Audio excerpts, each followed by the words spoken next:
Si me pone la primera lámina, por favor. Quiero recordar lo que es el tratado.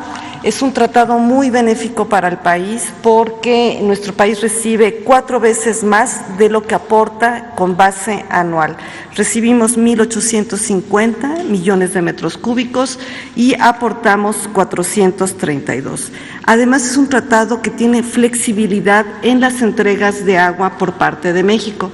Mientras que Estados Unidos nos entrega los 1.850 millones de metros cúbicos con un calendario que México establece mes con mes y siempre han cumplido, nosotros pagamos esa cantidad hasta en un periodo de 10 años. Entonces son condiciones sumamente flexibles y piénselo como un crédito. Imagínense que les prestan el dinero y les dan 5 años y si no acabas de pagar a los 5 años todavía tienes otros 5 años. Es sumamente flexible y además no hay tasas de interés, ¿verdad? ¿Cómo se paga? Con los tributarios. Esto está definido en el tratado. Las cuencas grises son los ríos tributarios, las rosas no son ríos tributarios. Fue un análisis que se hizo en México y pasó esa acta aprobada en el Senado y también pasó por Estados Unidos. Y dice que los tributarios son el río Conchos, que está en Chihuahua, Las Vacas, San Diego, San Rodrigo, Escondido y Salado en Coahuila, Nuevo León y Tamaulipas. El río Conchos es el más caudaloso y aportan cada uno en una proporción igual a su caudal. Por eso el río Conchos aporta el 54.1%. También el tratado establece que si no pagamos en 5 años, tenemos otros 5 años, pero ya no nos podemos ir a 15 años. ¿Qué ocurrió en el ciclo 35? Estos ciclos se enumeran y actualmente estamos en el ciclo 35. La siguiente, por favor. Sucedió que el ciclo anterior se cerró con un adeudo en 2015 de 324.7 millones de metros cúbicos, 325 en números redondos. ¿Y qué tuvimos que hacer? O sea, nosotros recibimos el ciclo completado, tuvimos que pagar todo lo que se debía en el ciclo, la cantidad de 2.158, que es los 400 por 5 años, y lo debíamos de pagar, como se ve en la figura de la izquierda, con el río Conchos y con el río y con los ríos de los otros estados. O sea, con el río que está en Chihuahua y los ríos que están en Coahuila, Nuevo León y Tamaulipas, que son prioritarios. Y debíamos de pagar lo que nos correspondía a los 5 años más el adeudo que recibimos. ¿Cómo pagamos finalmente? Dado que Chihuahua, ustedes ven lo que había aportado a 1/3, es la verde oscura de abajo, eso es lo que había aportado Chihuahua, así lo recibimos. Se hicieron todas estas negociaciones, presiones, aperturas de presas que ustedes conocen, logramos extraer más de Chihuahua, no la cantidad que le correspondía, pero bueno, se logró traer, y también hicimos aportaciones de los otros ríos más de las presas internacionales. Así fue como se pagó. Ahorita el maestro Roberto les va a explicar ya todo el cierre. La siguiente. Dejamos también todo un plan para tener el agua de las 13 ciudades fronterizas aseguradas, porque las presas internacionales se utilizan, entre otras cosas, para suministrar a las ciudades que tienen ustedes del lado derecho, La Amistad, que es la primera presa, La Falcón, ahí tienen las ciudades que se suministran. ¿De dónde las extraeremos? Del granero. Continuará la extracción del granero porque ya tenemos el agua transferida ahí. De La Amistad y Falcón en las presas internacionales finalmente quedan 87 millones de metros cúbicos. Después de hacer este pago nos queda una cantidad de agua aproximadamente para unos 2.5 meses, 3 meses de agua potable en total.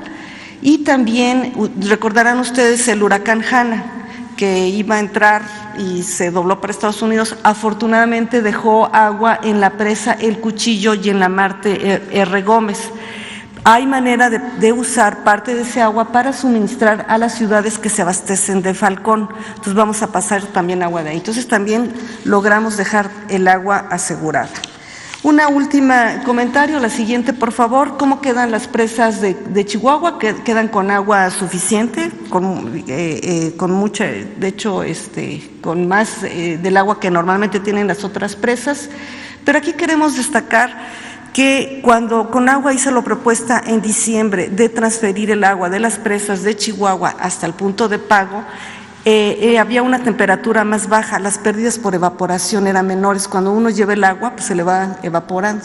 Y también durante todo este tiempo perdimos 280 millones de metros cúbicos que simplemente se evaporaron. Eso fue 89% del adeudo que tenía Chihuahua. Es lo último que yo quisiera destacar. Es todo, señor presidente.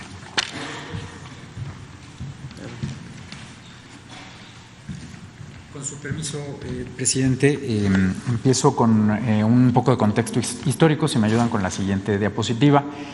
A pesar de que hay una asimetría entre nuestros países, siempre se ha respetado nuestra soberanía y se han logrado términos equitativos y justos desde la firma del tratado y las actas subsecuentes. El artículo 25 del tratado establece que los acuerdos entre los dos países se denominan actas. A la fecha se habían firmado 324 actas, entre ellas dos que es importante retomar. La 234, que es lo que decía la doctora, no nos podemos atrasar 2 ciclos consecutivos, eso se acordó en 1968, y el acta 308 en la que se acordó el intercambio de información hidrológica entre los dos países, y ahorita comento más de eso. Siguiente lámina. Esto es cómo vamos a cerrar los ciclos 34 y 35. Como ustedes pueden ver, el ciclo actual se cerró sin déficit. El déficit del ciclo anterior, que es el 34, que correspondió al gobierno pasado, vamos a saldar lo que faltaba con una transferencia de las presas internacionales y de esta forma cumplimos lo que se establece en el acta 234, el 100% de lo que teníamos que entregar. Si vamos a la siguiente diapositiva, el acta 325, que se estuvo negociando en las últimas semanas con el gobierno de Estados Unidos, va a permitir, como decía, cerrar exitosamente el ciclo y garantizar, esto es muy importante, como lo decía el señor presidente y la doctora Jiménez, el agua para uso público urbano de estas ciudades en el norte del país. Tuvimos que construir confianza para llegar a este punto, pero muy importante también hacer una gestión interna del agua que permitiera cumplir con nuestras obligaciones sin poner en riesgo el abasto de las ciudades y obviamente se tuvo que hacer una serie de trasvases para reducir el volumen pendiente de entrega. Si vamos a la siguiente. El acta 325 va a utilizar aguas de propiedad mexicana, como decía, 131 millones de metros cúbicos y va a dejar cerca de 87 millones de metros cúbicos de almacenamiento mexicano para nuestras ciudades.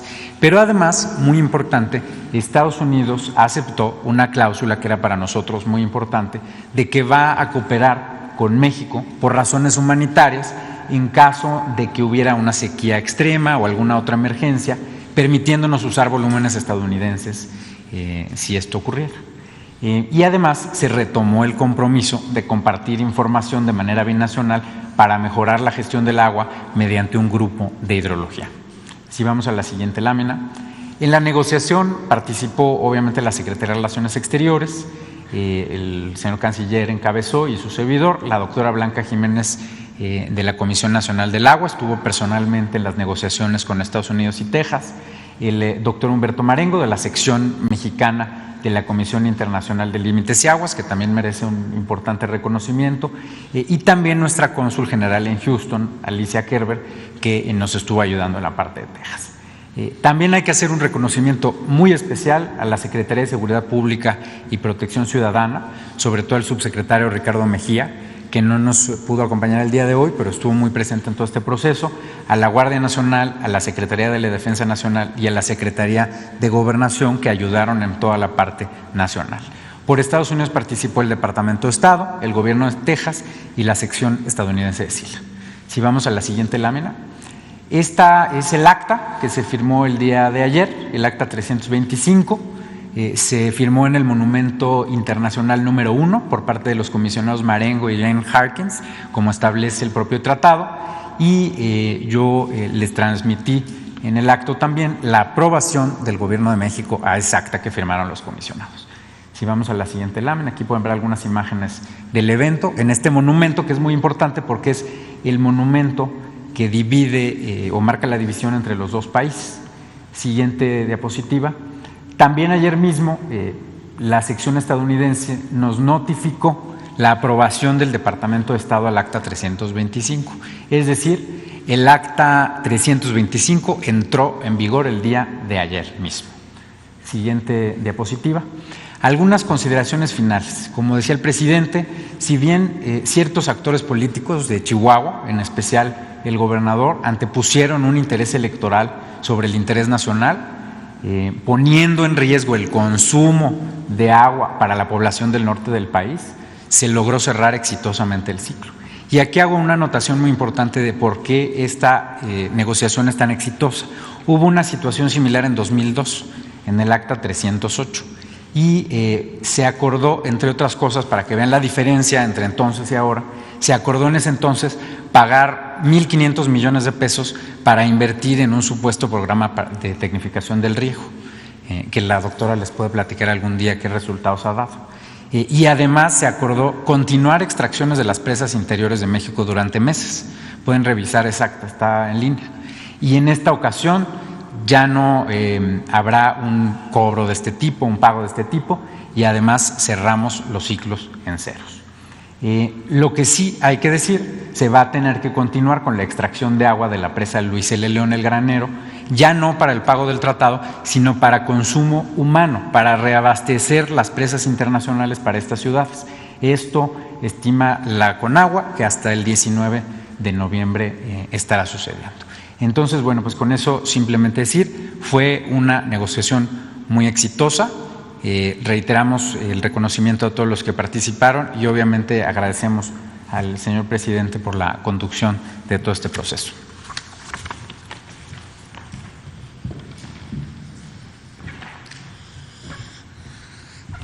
Bueno, buenos días, señor presidente, con su permiso, compañeras, compañeros.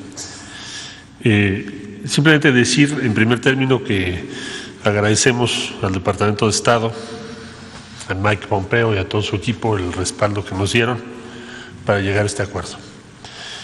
Segundo, y no repetir lo que ya aquí se expuso, en síntesis, ¿qué podríamos decir? ¿Cómo podemos entender este acuerdo del día de hoy? México recibe 4 veces más de agua que Estados Unidos en este tratado. El conflicto en Chihuahua es poner en duda que paguemos ese 1 para recibir 4.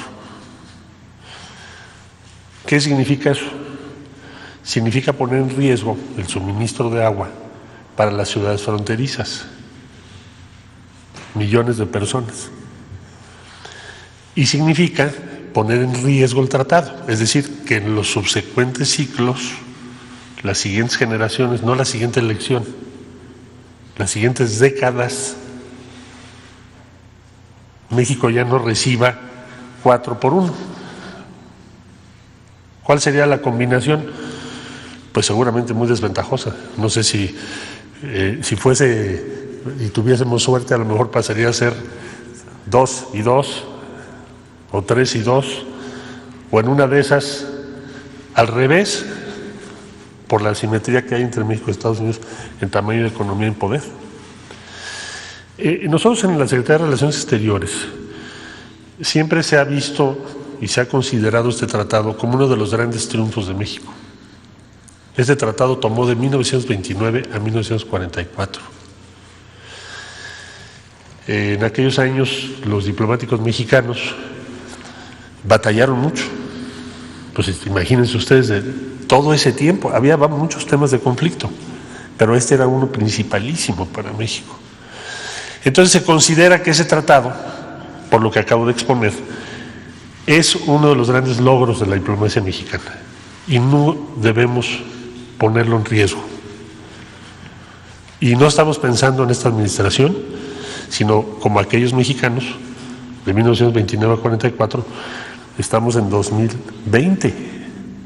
Las decisiones que tomaron han permitido el suministro sin riesgo de agua muy escasa para nuestras ciudades.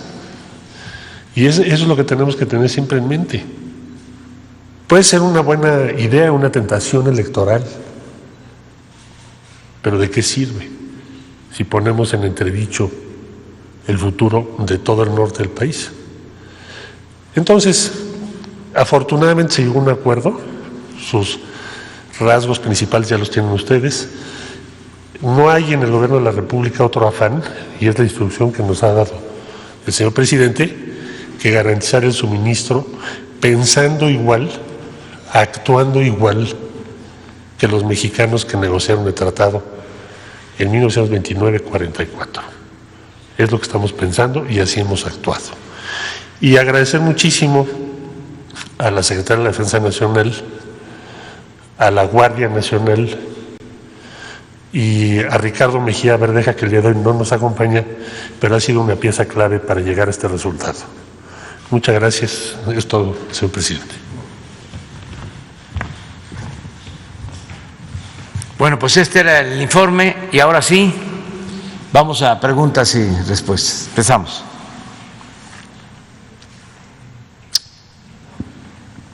Buenos días, señor presidente. Alberto Marroquín Espinosa, de Querétaro. JF Informa desde Cancún y Frecuencia CAT, y desde mi portal esahoraam.com. Señor presidente, dando continuidad al tema que he venido tratando desde la mañanera del 13 de mayo de 2019 en relación a Pemex. Gracias, presidente. Buenos días. Preguntarles, entonces, al tomar el agua de las presas internacionales, ¿qué tan riesgoso es que se queden sin agua estas entidades del norte del país? Decía que había agua potable para 3 meses y se va a tomar del granero, pero ¿qué tan alto es el riesgo? Bueno, por eso nuestro agradecimiento al gobierno de Estados Unidos, porque se tiene agua para el consumo humano en estas ciudades fronterizas. Sin embargo, se logró, y esto es muy importante, que en caso de que no sea suficiente o que haya una sequía severa, ellos, por razones humanitarias, nos darían agua para que no falte el abasto de agua en estas ciudades fronterizas. Eso es lo que yo entiendo de este acuerdo. Por eso celebro que se haya suscrito, porque tenemos, vamos a decir, una reserva, una protección, en el caso de que sea necesario. Pero sería bueno que ustedes lo explicaran un poco más. La probabilidad es ya muy baja, porque precisamente lo que se hizo cuando se inició lo del tratado, el señor presidente nos puso 2 condiciones. Una, mantener toda el agua para riego de Chihuahua para el siglo XXI, cosa que hicimos, y se les entregó completamente toda el agua, incluso sobró. Y el otro nos puso 2 parámetros. El otro era no poner en riesgo a las ciudades. Estuvimos trabajando mucho en este tema. Ahorita les van a explicar todo el tema del acta contingente y cómo opera. Pero ahorita en la gráfica que presenté, ahí se demostraba que tenemos asegurado ya al 100% el agua, ahorita con la que queda en las ciudades para 2 meses, pero llevando el agua de otros lados, llegamos a 6 meses. Por eso se puso en el acta los 2 puntos, o sea, si había sequía o si nos falla algún tema de infraestructura, porque bueno, puede haber, o sea, no nos ha fallado ahorita nada de la infraestructura, pero nada más nos quisimos superproteger y está asegurado 6 meses, que es lo que recomiendan los estándares internacionales, y bueno, ya además acuérdense que en 6 meses yo creo que tiene que llover, pero de todas maneras con el pronóstico de un año seco tendremos asegurado prácticamente todo un año, más que lo que establecen los criterios internacionales. Yo creo que Roberto puede explicar el tema del acta contingente mejor. Presidente. Sí, en efecto, es muy importante decir, conservamos un volumen en las presas internacionales, que eso se logró gracias a los trasvases que se hicieron de las presas Las Vírgenes, El Granero y una pequeña parte de La Boquilla. Eso era muy importante, si no, era imposible lograr esto. Y por otro lado, tenemos esta garantía en el acta de cierre del ciclo, el acta 325, en la cual dijimos, bueno, si nosotros tenemos una emergencia, y eso fue una indicación que nos dio el presidente, no podemos tener ningún riesgo para el abasto a la población del norte del país, que es lo que no le importó al gobierno de Chihuahua, pero a nosotros sí nos tenía que importar. Entonces, se puso esa cláusula de que si llegara a haber una emergencia, nos van a prestar agua, llamémosle así, van a cooperar con nosotros por razones humanitarias, con términos que se van a negociar en su momento si esto llegara a ocurrir. Pero, reiterar, está en el acta y se respeta de esta forma el derecho humano al agua de todas las personas en el norte del país. Presidente, ¿y cómo queda la relación con el gobierno de Chihuahua? ¿Qué va a pasar con la presa La Boquilla? No, pues ya no se pudo utilizar esa agua. Como también aquí se informó, por esta actitud intransigente y sobre todo politiquera, el querer utilizar este asunto con propósitos electorales para favorecer a un partido y a un candidato, porque vienen elecciones. Bueno, por levantar este movimiento sin razón, sin fundamento, solo con esos fines, pues hasta se evaporó el agua. Sería bueno que lo volviera a explicar. O sea, si se hubiese permitido extraer el agua de la boquilla, no hubiese faltado agua, bueno, como no falta el agua para el riego, para la gente, y no se hubiese perdido, porque se evaporó. Un porcentaje estaría igual. No sé. Pero, pues, se ponen su sombrero ahora, ¿no? Y sus camisas vaqueras, sus botines, no botas, y empiezan a encabezar movimientos, ¿no? Pensando que con eso la gente van a votar por ellos. Se envolvieron en la bandera, ¿no?, de la defensa del agua, en contra, ¿sí?, de pues el convenio que se tiene desde hace muchos años. Apostaron a manipular, pues, a la gente. ¿Cómo queda la relación? Bien, o sea, nosotros no vamos de ninguna manera a desatender al pueblo de Chihuahua, porque es muy claro que no es el pueblo de Chihuahua, son estos intereses creados y la politiquería. Entonces, a ver, ¿por qué no explicas lo de la evaporación? Porque no vaya a ser que eso no tenga fundamento técnico o científico. El haber comenzado a mover el agua durante los meses de diciembre, que hay una menor temperatura, además si recuerdan este fue un año con temperaturas muy altas, hubiera permitido que durante el transporte del agua no se hubiera evaporado tanto. Y el agua que está allí en las presas pues también se está evaporando, y eso representa un total de 189 millones de metros cúbicos, que es aproximadamente el 89% del adeudo que todavía tenía Chihuahua. Si recuerdan la gráfica, yo les ponía que deberían de haber dado el 54.1, dieron el 44%. También si hubieran dado esa cantidad, pues no hubiéramos tenido que agarrar agua de otros lados sin evaporar. Y nada más quiero recordar que aquí el maestro Roberto Velasco mostró el acuerdo que se había tenido con el gobernador de Chihuahua de hacer las transferencias antes de que ocurrieran muchos de los disturbios. Y no hubiéramos estado en esto. ¿Pero muestran el acuerdo? ¿Tú lo traes, el acuerdo? Se les puede enviar a Jesús en este momento para que lo pongan. ¿El acuerdo en donde?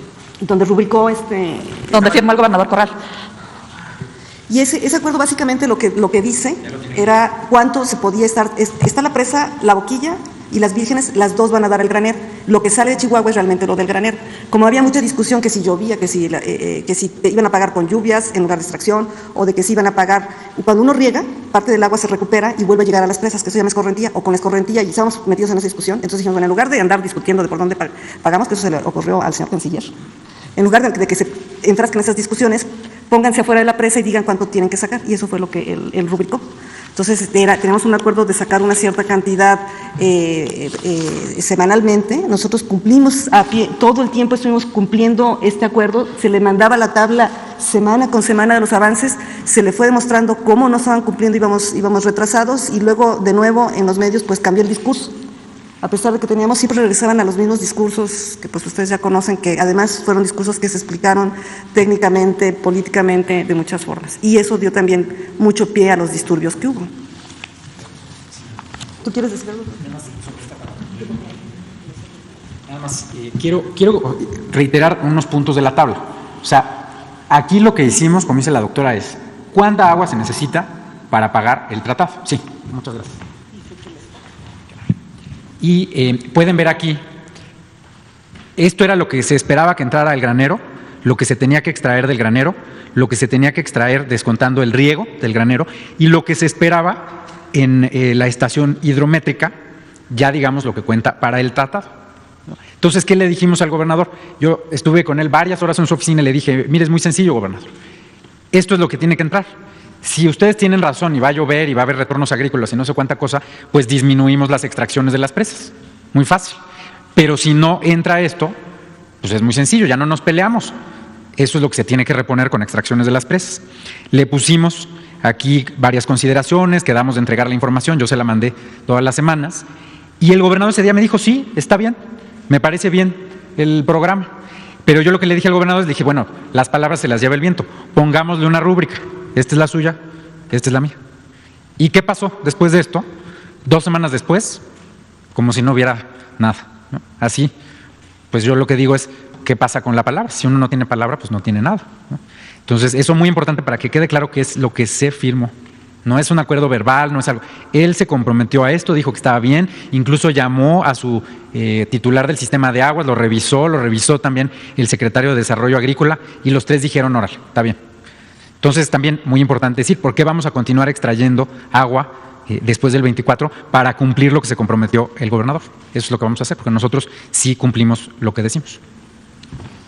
Muy bien. Presidente, y saber si ya tiene una decisión sobre quién va a sustituir a Alfonso Durazo o lo va a dejar para la próxima semana. ¿Hasta cuándo va a permanecer él? Todavía, pues yo insisto que vamos a seguir convenciendo a Alfonso. Pero falta tiempo, y aunque no le fue bien a los Dodgers ayer, pero va empatada la serie. Recuerdo de nuevo lo que decía Yogi Berra. Esto no se acaba hasta que se acaba. O sea, tenemos hasta el 31 como plazo. Todo el que aspire a ser candidato, aunque por ley podría estar más tiempo, nosotros queremos hacer el deslinde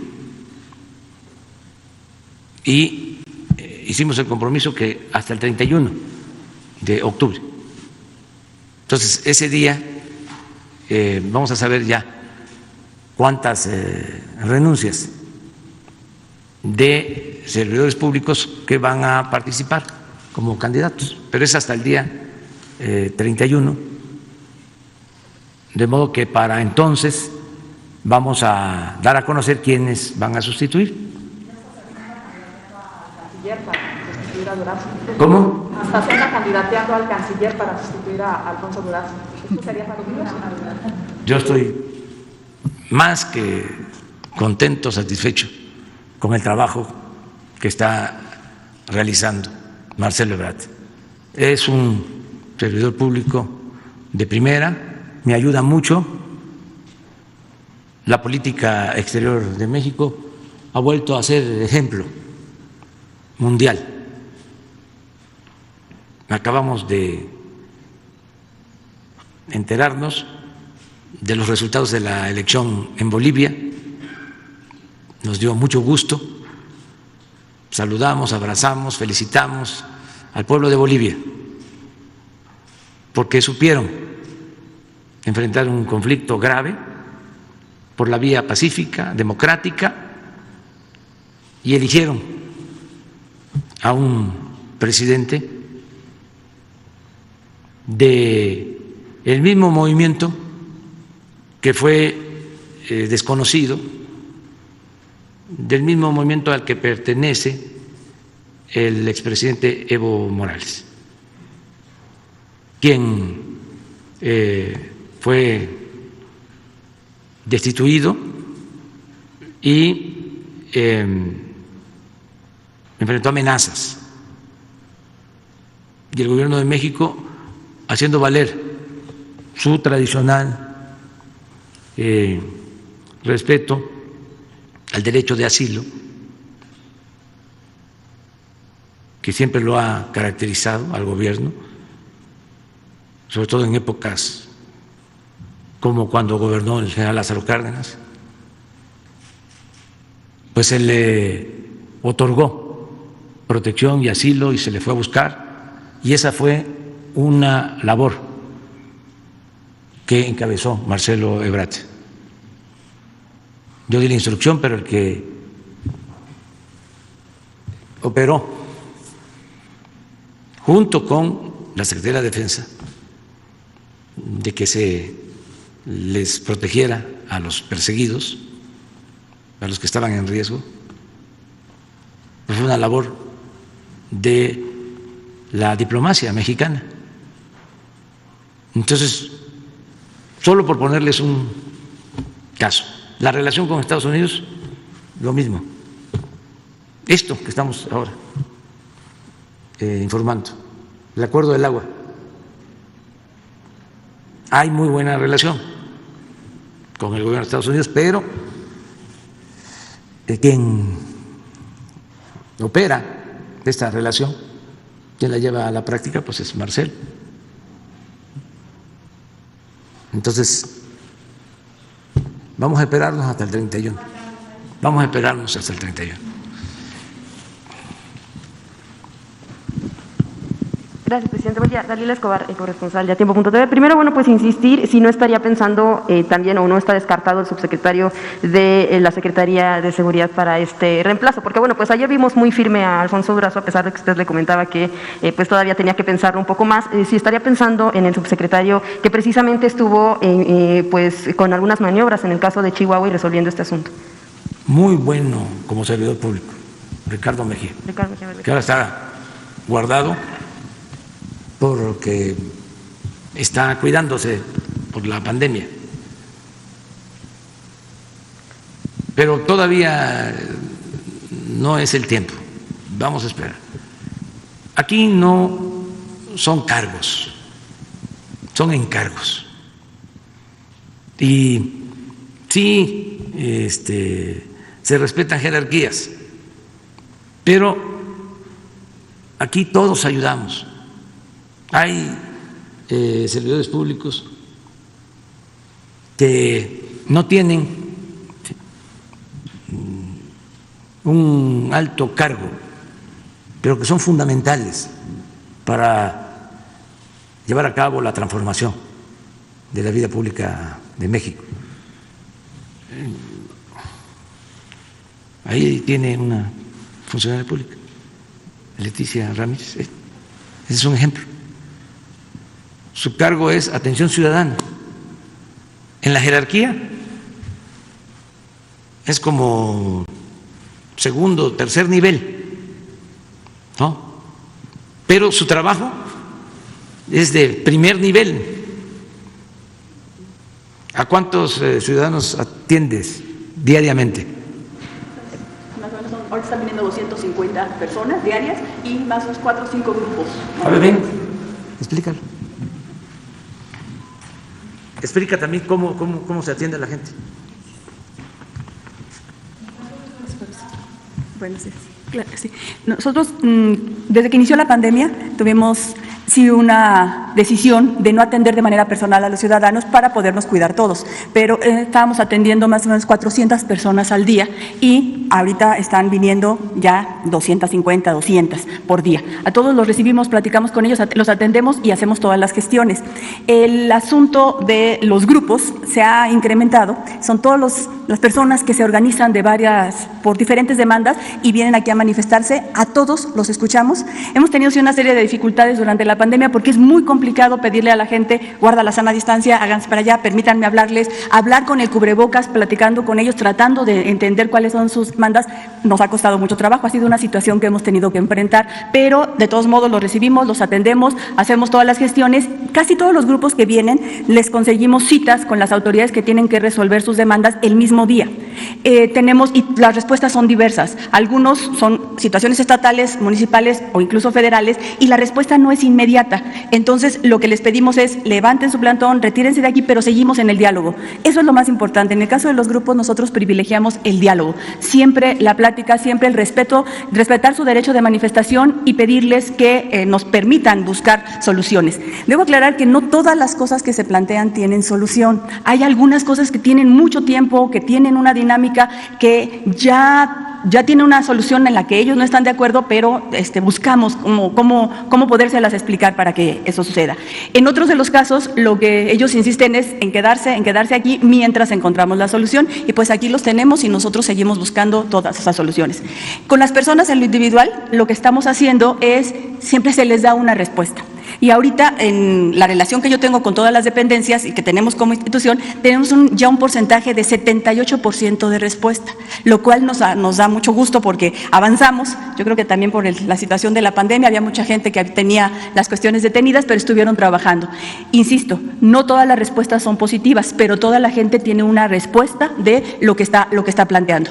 Y si me permiten, quisiera comentarles algo que ha sucedido en estos últimos tiempos, y es que ha habido muchas propuestas O sea, la gente no solo viene a solicitar, a pedir que se le dé una respuesta a su demanda, sino que últimamente han llegado muchas ideas de cómo mejorar muchas cuestiones de estamos con usted, estamos trabajando, ya vimos lo que están haciendo, les falta esto, sugerencias. Esto nos ha estado llegando mucho últimamente, la gente está planteando cómo podemos seguir ayudando, que no se les olvide esto, que ya empezaron esto, pero acuérdense que todavía falta terminarlo, no está completo, siempre llamando la atención. Y hemos avanzado en la relación con las dependencias de si nos están llamando la atención sobre un tema, hay que hacerles caso. Y entonces, ¿qué pasó con este asunto? ¿Qué pasó con cualquier otro? Esa es la dinámica con la que estamos trabajando y hacemos además con muchísimo gusto, con mucha convicción y con mucha alegría. La verdad es muy satisfactorio servir. Gracias, presidente. Solo dos temas más. Uno, el asunto de la Corte, la decisión de la Corte para suspender este decreto federal que modifica pues las reglas para las nuevas plantas privadas generadoras de energías renovables, por un lado, y por otro lado la decisión de Iberdrola de decir que no va a invertir en el país hasta que no se tengan pues estas reglas claras. Sí, estamos en una revisión de todos estos ordenamientos legales porque se abusó mucho. El propósito, para decirlo con claridad, era dejarle el mercado de los energéticos al sector privado, tanto nacional como extranjero. Y esto implicaba menguar, socavar, destruir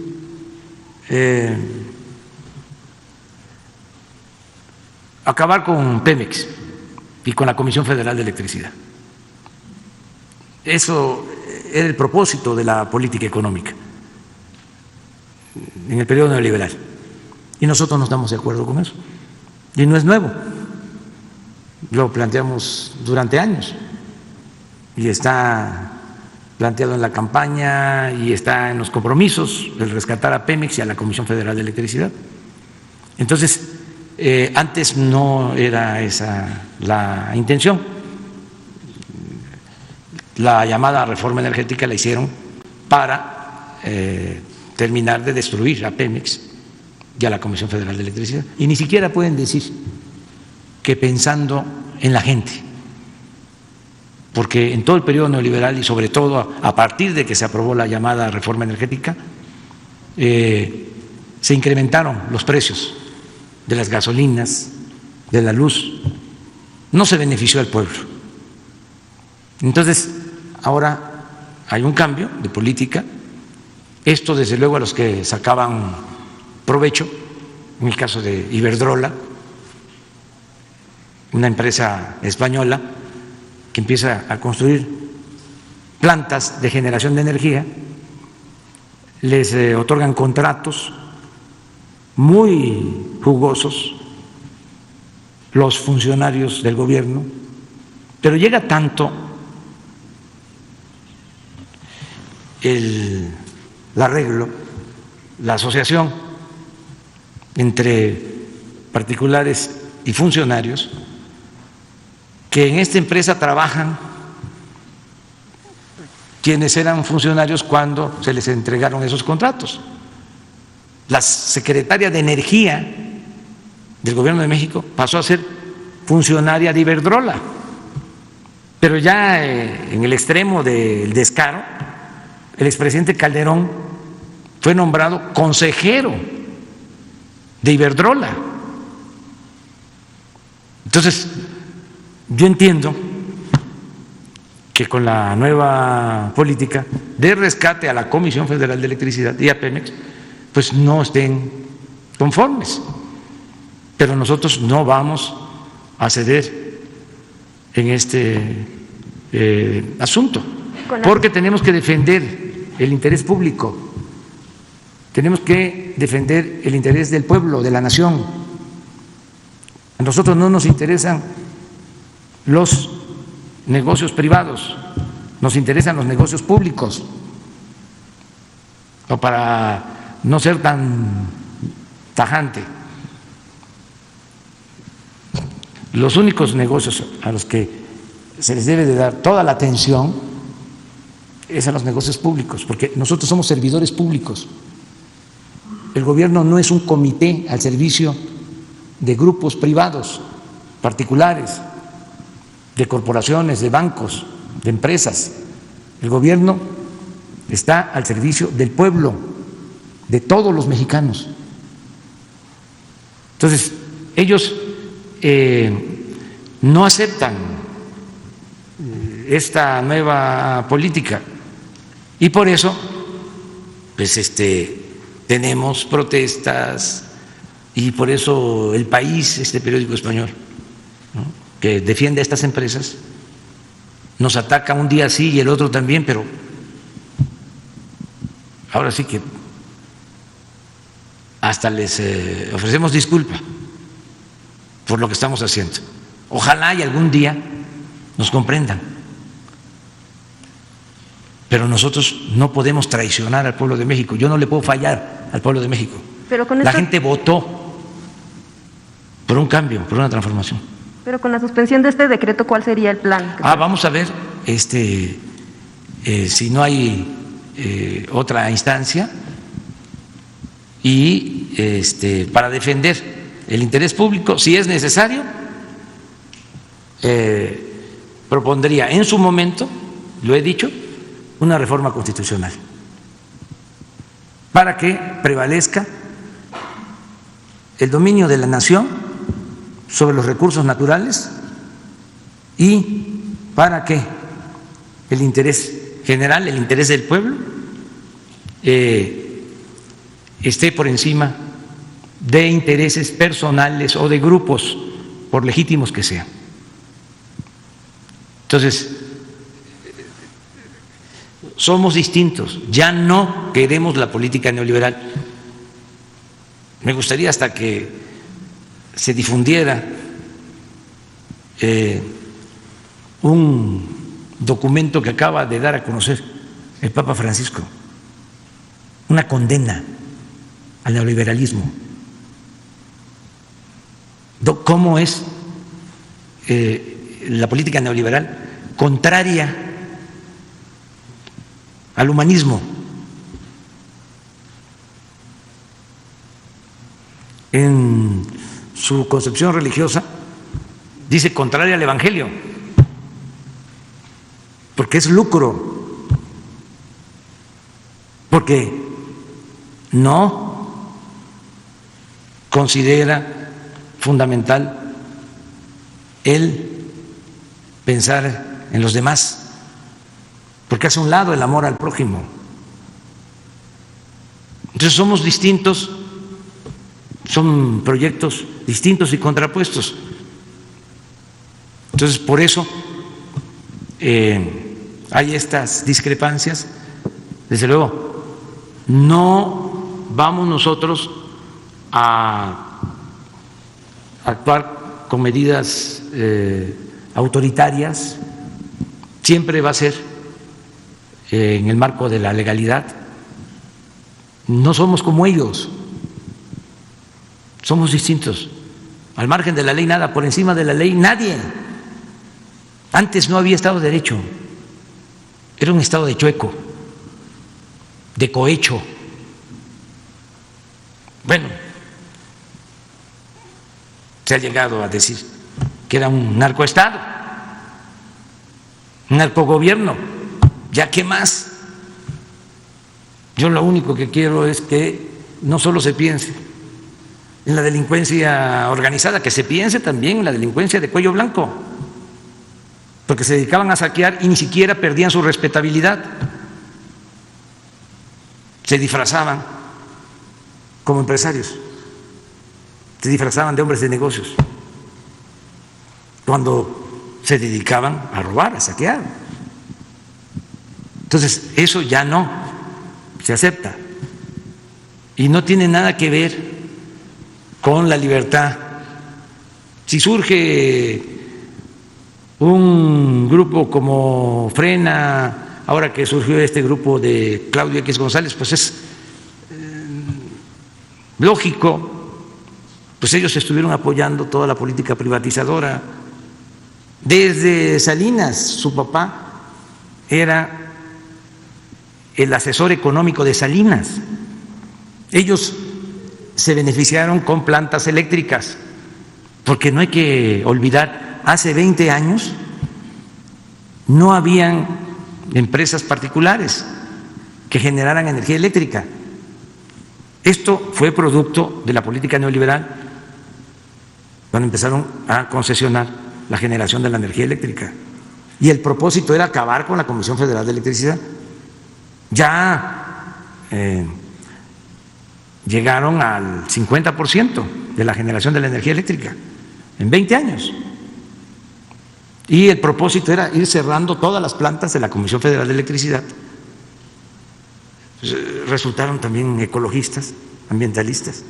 Y como las plantas de la Comisión Federal de Electricidad se abandonaron y datan de 30, 40, 50 años, las hidroeléctricas y otras plantas, pues entonces empezaron a decir, contaminan, hay que cerrarlas. ¿Por qué? Porque con ese plan ellos iban apoderando del mercado. Si no hubiésemos llegado nosotros a la presidencia, a finales de ese sexenio, la Comisión Federal iba a estar produciendo cuando mucho el 10% de la energía eléctrica y el 90% los particulares, sobre todo las empresas extranjeras, cobrando carísimo por el consumo de la luz, porque en el tiempo que ellos han dominado no bajó el precio de la luz, ni siquiera se mantuvo, al contrario, siempre se fue incrementando. Lo mismo de los gasolinazos. Entonces, a pesar de eso, nosotros vamos a respetar todos los procedimientos legales, pero aunque el periódico Reforma, igual que El País, esté en contra de esta postura nuestra, nosotros vamos adelante. Y también que no se malinterprete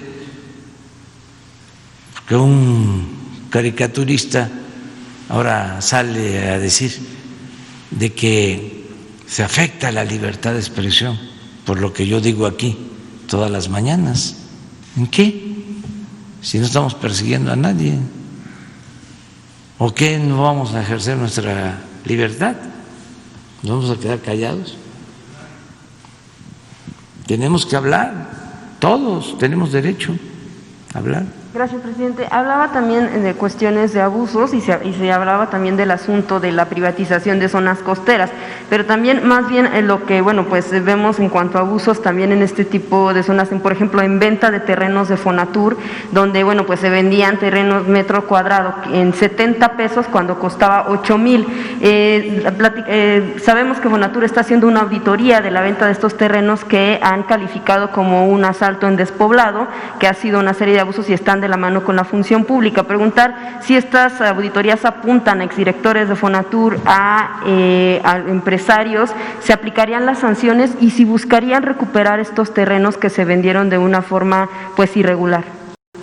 Pues vamos a revisar el asunto. Nos llevaría mucho tiempo también, ¿eh? Es que todo está así. Ofrezco disculpa por la mala expresión. Era un cochinero. En el caso de la venta de terrenos de Fonatur, tengo claro, y hay pruebas de cómo durante el gobierno de Fox se vendieron terrenos como a 10 minutos, cuando mucho, del actual aeropuerto de Cancún. Manglares, creo que como 200, 300 hectáreas.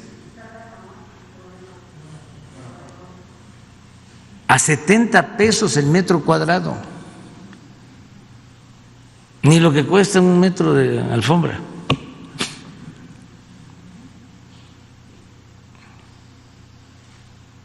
Ahí está eso. Lo otro, lo de la compra del terreno al finado Toledo Corro en Nayarit, un rancho de como 2,000 hectáreas, creo que $120 millones. No sé si pudieran el terreno o el mapa, nada más para que tengamos una idea de lo que hacían. Esto fue en el gobierno de Calderón, donde hubo más venta de terrenos, así, de ganga, de remate. Van a ver, porque esto no, pero me gustaría, si no tienen un mapa sobre la zona costera, sí, Sinaloa y Nayarit, para que yo les explique, a ver si se puede.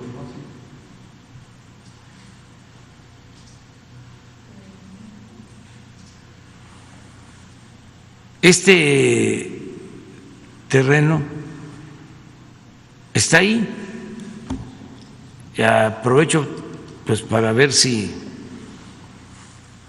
hay quien se anime a comprarlo, nada más que sea dinero de procedencia lícita.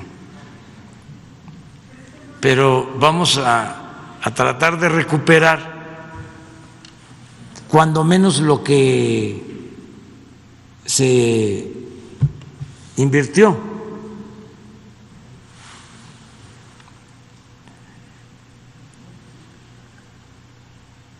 Es en aquí sí, en los límites de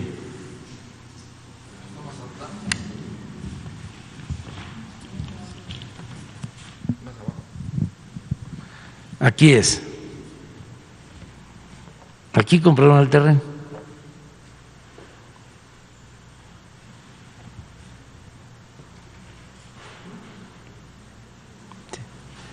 Sí, ya aquí es Nayarit, aquí está el límite, el terreno está aquí, el rancho.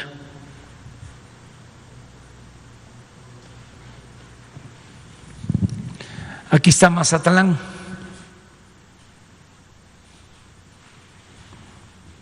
Y aquí está el aeropuerto. Este es Villa Unión y aquí está el aeropuerto.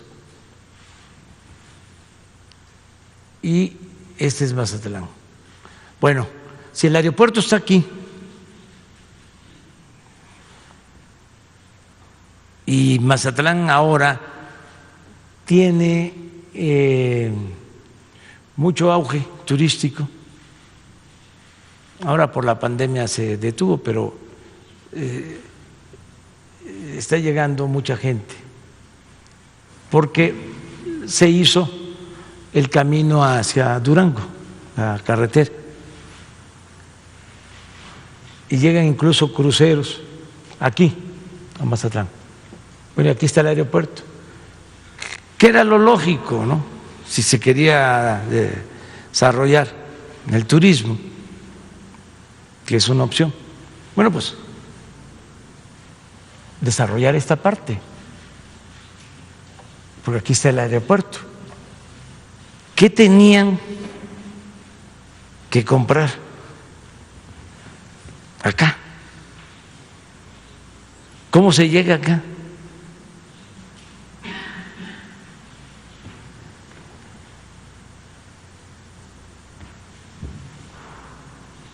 Aquí hay una base aérea de la Marina y aquí está el terreno. El finado Toledo Corro fue gobernador de Sinaloa, para que la gente que nos está escuchando lo sepa. Entonces, ¿qué hicieron? Pues un negocio porque no valía eso que pagaron. Es así que desde entonces no hay nada y tenemos que estar pagando mantenimiento. Esto es Fonatur. Pero así como esto, por poner un ejemplo, claro, si el propósito era el desarrollo turístico, pues lo que correspondía era cerca del aeropuerto, ¿no? Hacerlo así, ¿no? Y no acá, porque pues acá pues requiere un aeropuerto especial. Y entonces estamos procurando, es como el avión presidencial. Nos cuesta trabajo venderlo, nos está costando trabajo, porque ¿quién compra un avión así?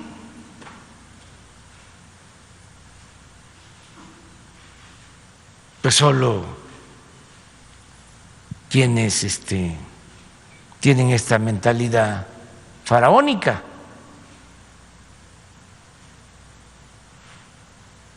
Pues es lo mismo. Y en el caso de Cancún, no, pues ahí hablé de este terreno, pero hay muchos otros. Y en todos lados. Por eso lo importante de lo de las playas. La otra cuestión que estamos revisando es la de los tribunales agrarios. Resulta que todo esto es propiedad social, o era propiedad social, era de ejidos, eran tierras comunales, incluso tierras nacionales. Entonces se apropiaron de las instituciones agrarias, en este caso de todo lo que tiene que ver con la Procuraduría Agraria, y los más antiagraristas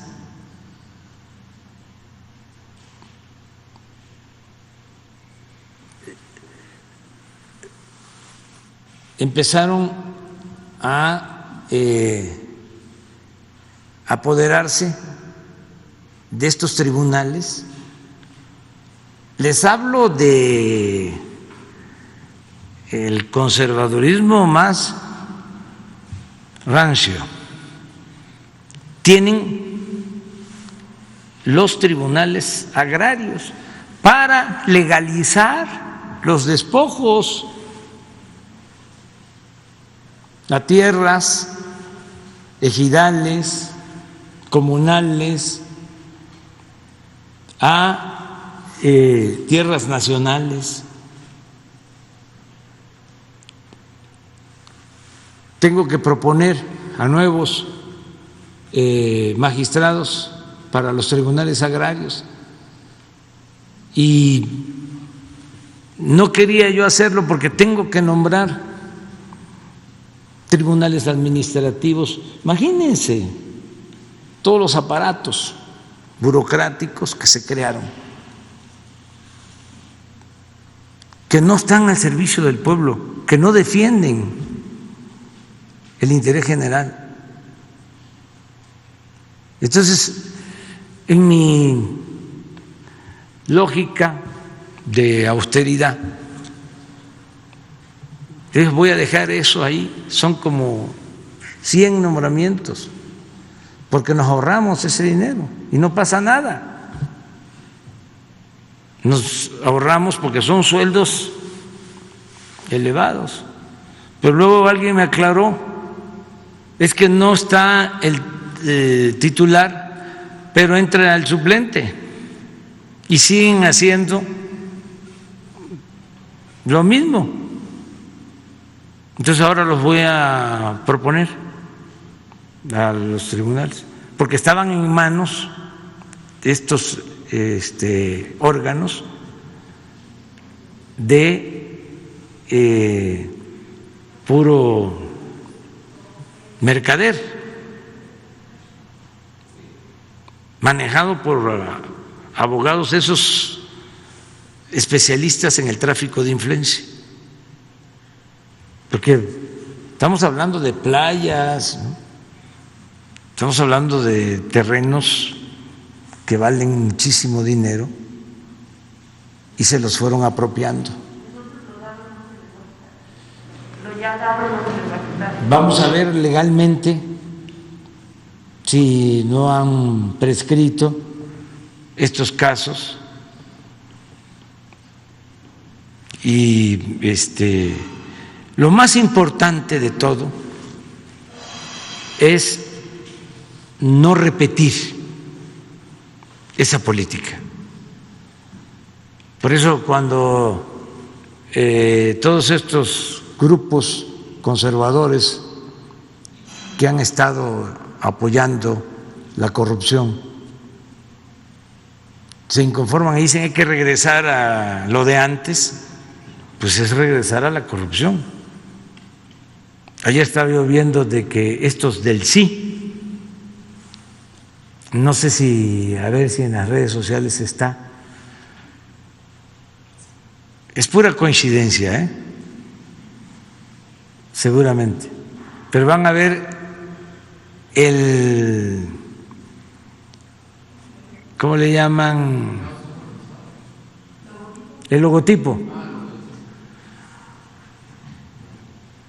De pura coincidencia. Este es Claudio X González, hijo, que se lanzó en contra de los maestros de Oaxaca, los acusaba de lavado de dinero, porque esa es una característica de todos estos personajes, son de doble discurso, de doble moral.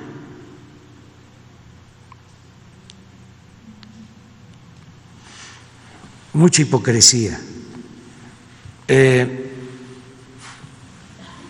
Pero quiero mostrarles el logotipo. Puede ser coincidencia. Es el sí. Es el sí parecido al sí que utilizó Pinochet.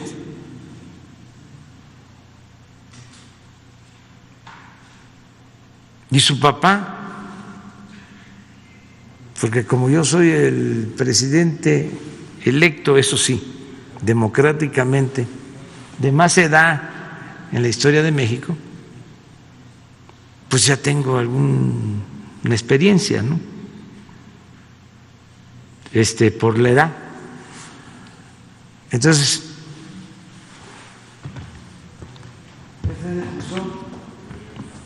Pinochet.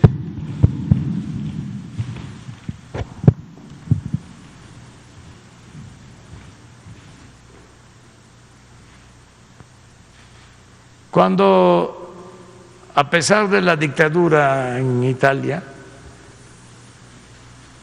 pues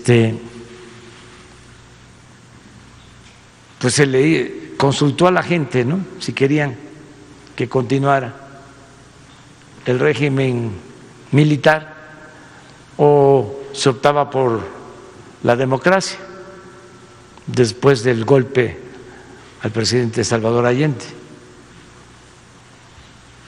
Y ese era. Y ahora el de Claudio es este. Después puede ser coincidencia, pero fíjense que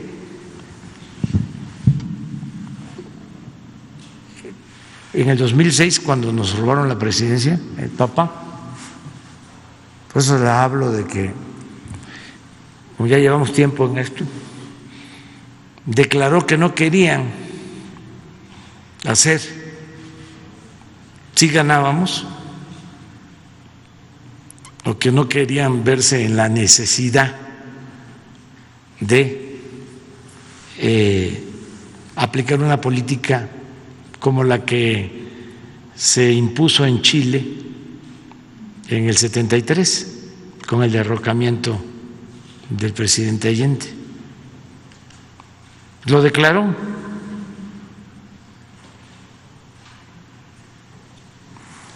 De todas formas, pues están en su derecho.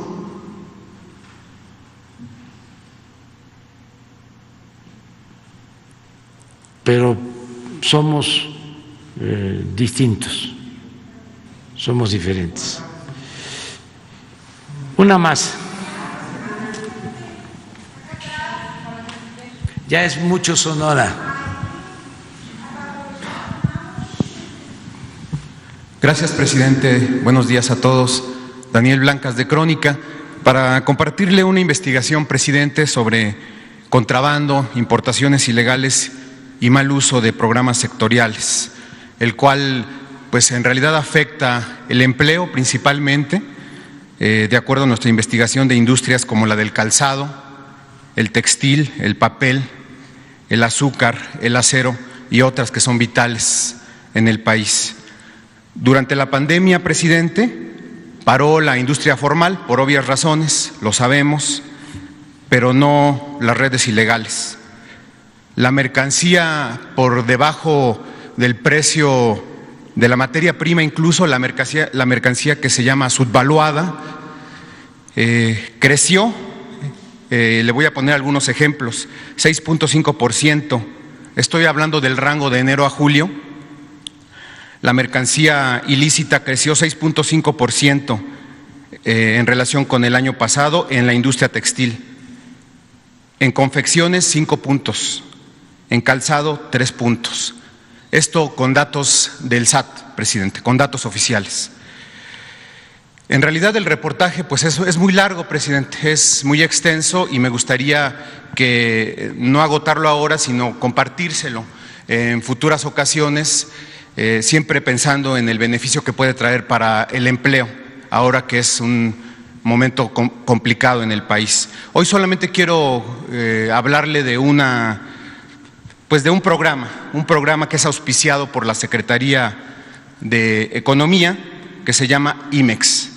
Este programa, presidente, permite las importaciones temporales de bienes con la excusa de que aquí serán transformados y regresados al extranjero.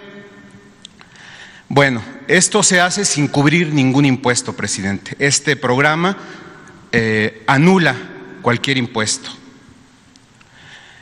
Para las redes delictivas es muy importante porque lo usan para importar productos terminados o prohibidos que luego nutren el mercado negro o incluso el mercado formal por medio de facturas falsas, de las famosas factureras. Se va de muchos impuestos, presidente, y en esto está relacionado incluso la ANTAD, la cadena de tiendas de autoservicio.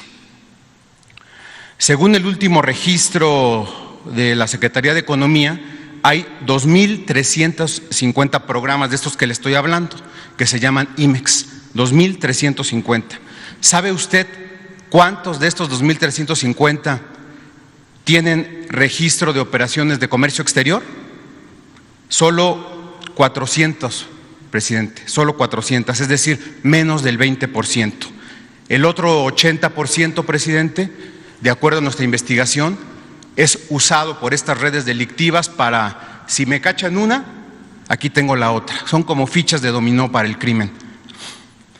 Tengo aquí diversos archivos, presidente, testimonios, documentos que detallan cómo un alto funcionario de la Secretaría de Economía conoció sobre la venta de estos programas, sobre la renta de estos programas en miles de dólares, sobre el ingreso de contenedores con mercancía fraudulenta o vacíos en el retorno. Este funcionario ocupó un puesto clave en este entramado.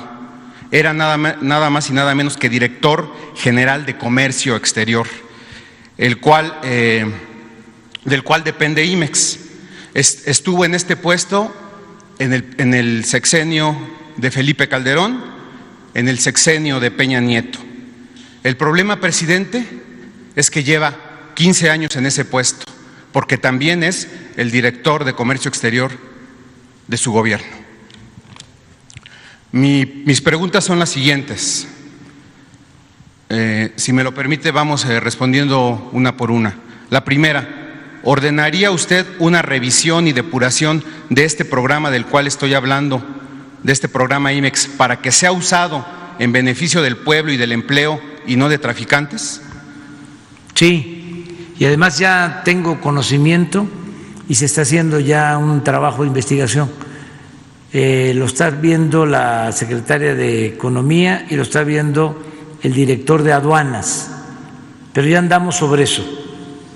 Y lo que estás aquí exponiendo es muy, muy, muy cercano a la realidad.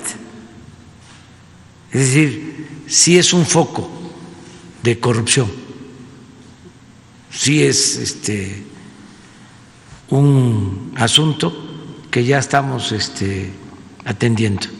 De modo que nos vas a dar el documento y vamos a indagar, vamos a profundizar. La segunda pregunta, presidente: ¿cómo es que se lograron filtrar a su gobierno funcionarios con gran responsabilidad en estas estafas? Es muy buena pregunta. ¿Y cuál sería su postura sobre su continuidad? Pues el gobierno es grande, ojalá y fuese grandioso, es grandote.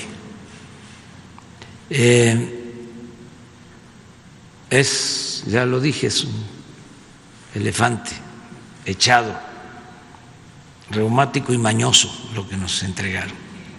Estamos ahí levantándolo y empujándolo para que camine.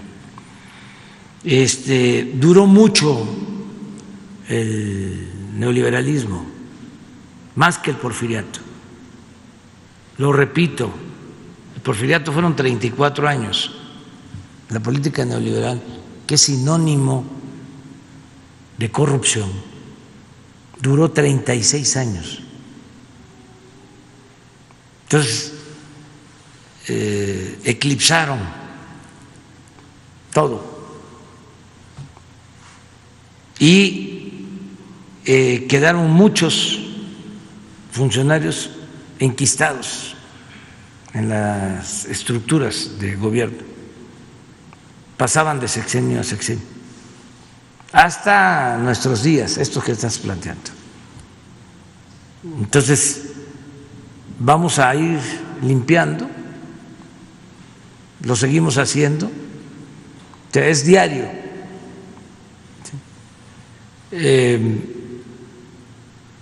Y vamos a terminar de purificar la vida pública. Todos estos casos son investigados, pero un funcionario, por ejemplo, que está 15 años en un cargo y que permaneció durante el periodo de más corrupción en la historia de México, no debe de seguir ahí, no debe de continuar ahí. De todas maneras hay que revisar el caso. Pero eso nos pasa en Hacienda, nos pasa en Economía, bueno, Seguridad Pública. Había gente, y todavía no terminamos de limpiar, de García Luna.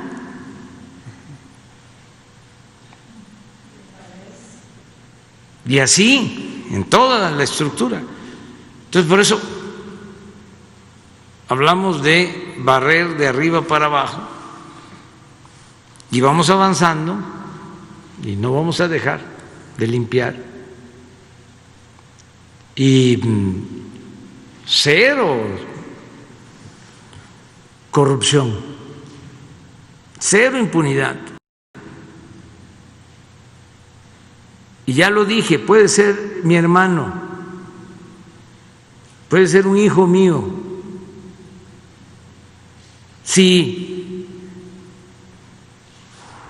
comete un delito de corrupción, se va a la cárcel.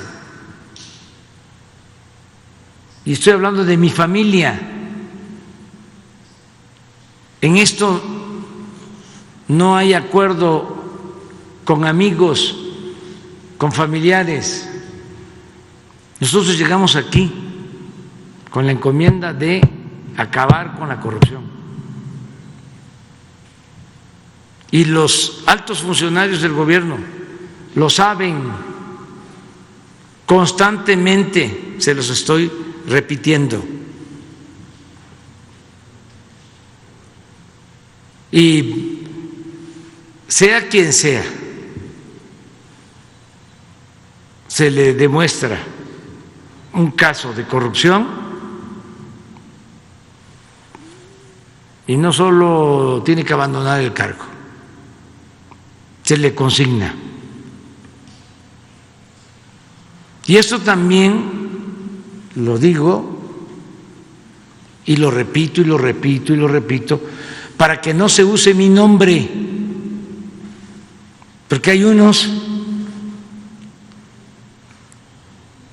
que dicen, es una instrucción de arriba, un poco lo que veíamos ayer con los fideicomisos,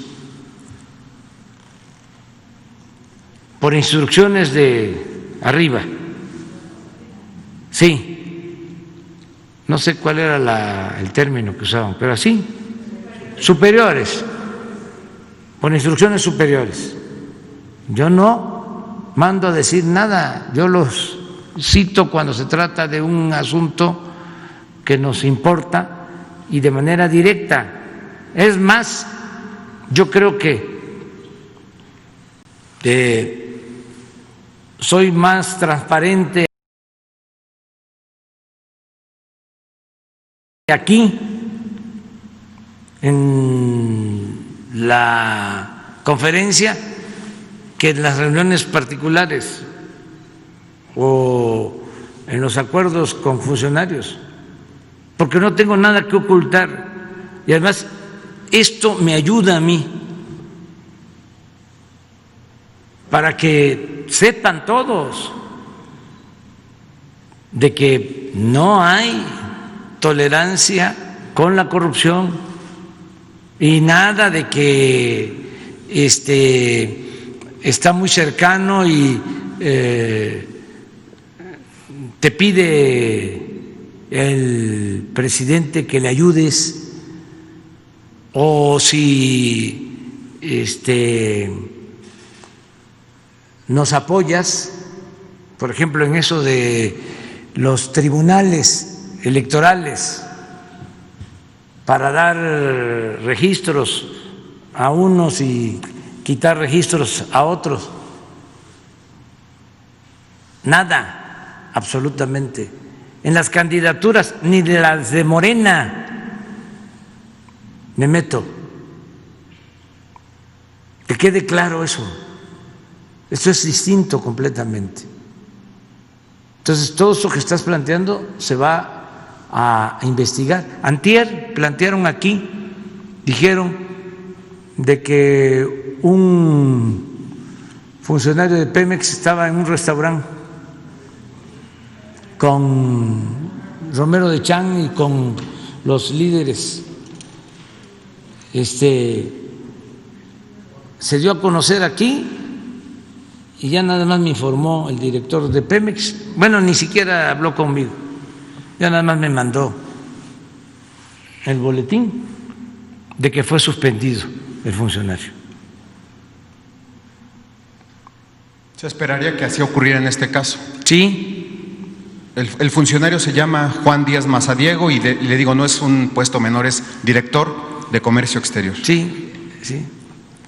Ya, solo que si estuvo 2 sexenios, si estuvo en el sexenio de Calderón y en el sexenio de Peña, en ese cargo, y está en el sexenio nuestro con ese cargo, pues no puede estar. Es de veras, o sea, sí hay funcionarios de carrera, pero en esos 2 sexenios se intensificó la corrupción como nunca. No, pues además hay testimonios y sí, archivos, y hay documentos pruebas. de que… Sí. Bueno, la última pregunta… Es que si no lo hacemos así, ¿Y saben qué pasa? Por ejemplo, esto que me estás diciendo. Yo no lo sabía. ¿Por qué? Porque son estructuras. Y le doy la confianza al secretario y si tienen casos así de gentes que vienen de las otras administraciones, pues tratan de mantenerlos pensando que son técnicos, que son independientes, y ahí se van. Y además se ponderó demasiado lo de la técnica. A los técnicos se les consideraba como científicos o se creían científicos y se elevó a rango supremo la economía. Esa es una característica del periodo neoliberal y se subordinó todo lo demás. Yo he llegado aquí a decir que para ser un buen funcionario público el 90% es honestidad y el 10% es conocimiento, experiencia. Y se enojan. Entonces, no, por la influencia que hubo durante muchos años,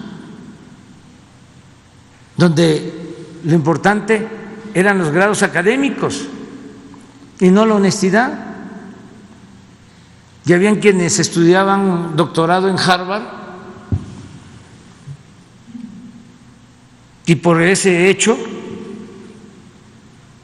ya tenían licencia para robar, como los hijos del Padrino, de la novela de Puzo, que los mandaba a estudiar a universidades del extranjero. O los legisladores. Yo recuerdo que cuando decidimos de que los militantes de Morena pudieran aspirar a ser diputados o senadores y que no se resolviera en una convención, porque ¿qué pasaba cuando se resolvía en una asamblea? ¿Quiénes quedaban para ir a la lista plurinominal? Los cercanos a los dirigentes. Hasta metían a sus esposas, a sus hermanos, a sus primos, a sus achichincles. Como eran corrientes, grupos, se ponían de acuerdo, se hacía la asamblea y salían en las listas. Entonces dijimos, no, ahora ¿sí? Va a ser por sorteo, por insaculación, dicen los técnicos, los que hablan física. Y fue una crítica, ¿cómo? ¿Y si gana un albañil?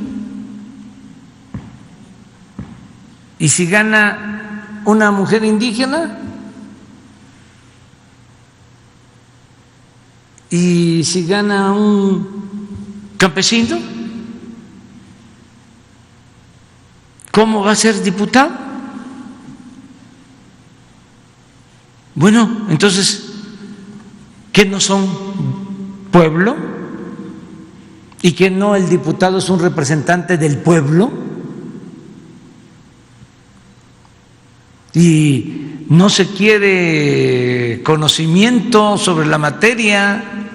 Eso es elemental. Eso en un mes se conoce la práctica parlamentaria.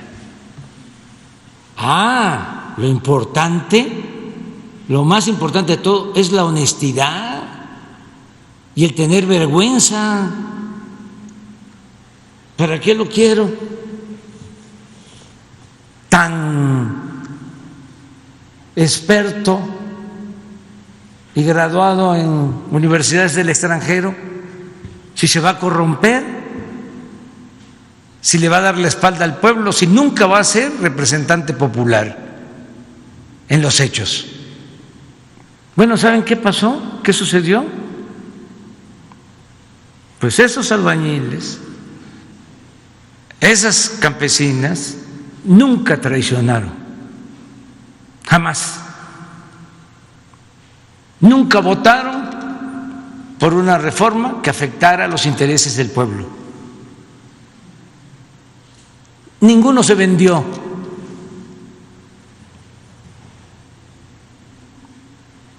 Entonces, son parámetros distintos de medición.